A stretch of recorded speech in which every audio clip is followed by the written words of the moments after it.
sea turtles are miraculous. First, they've been around since the late Jurassic, roughly 150 million years ago.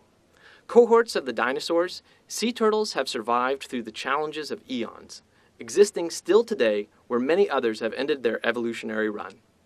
Second, throughout the centuries and up till today, every living adult sea turtle has overcome the odds, existing as a consequence of chance, skill, and capability. The gauntlet each sea turtle faces in the course of its lifetime goes thus. First, deposit as a clutch of leathery ping-pong ball-sized eggs into a nesting pit dug by its mother high on the beach.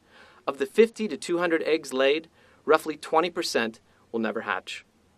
Roughly a month and a half after having been laid, the surviving eggs hatch, and the young turtles, each small enough to fit in the palm of your hand, squirm to the surface, emerging from the sand in mass and making their desperate dash for the sea.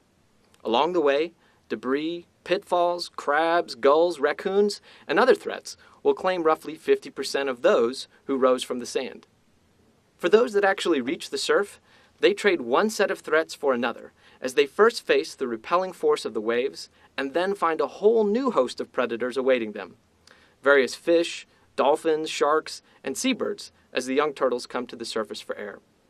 For their first few days of life, should they count themselves amongst the living, the vulnerable turtles swim frantically forward.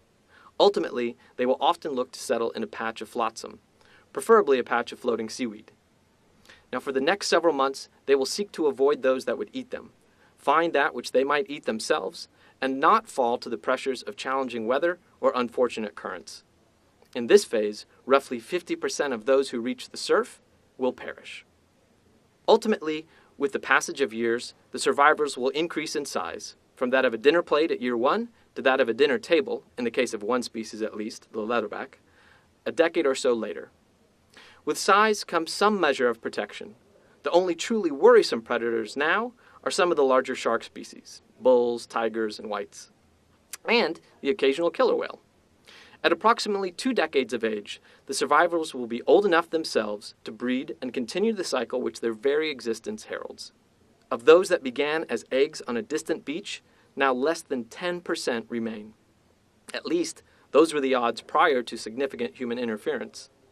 Over the past century, and in particular in the last several decades, human endeavors, from beach development to plastic refuse to poaching, long lines, nets, and even noxious chemicals, including oil, have upped the ante for sea turtles, causing their survival rate to drop to around 1% or less from each nesting cycle. It is this added human pressure which has pushed each of the 8 sea turtle species into either a threatened or endangered state. For while they have evolved to overcome a host of obstacles, the most recent has arisen so quickly and at such scale that the species find themselves overwhelmed. So let's quickly recap this cycle of odds. Using a hypothetical nesting season, for females may nest multiple times in a single year, of 1,000 eggs, for sake of ease. 1,000 eggs laid. 800 hatch. 400 make it to the water. 200 progress toward adulthood. 20 survive to breeding age, that is, without human interference. 2 survive to breeding age with human interference. So, a breeding adult sea turtle is the very embodiment of a long shot. It is the exception, not the rule. A jackpot. It is, in a very real sense, a miracle.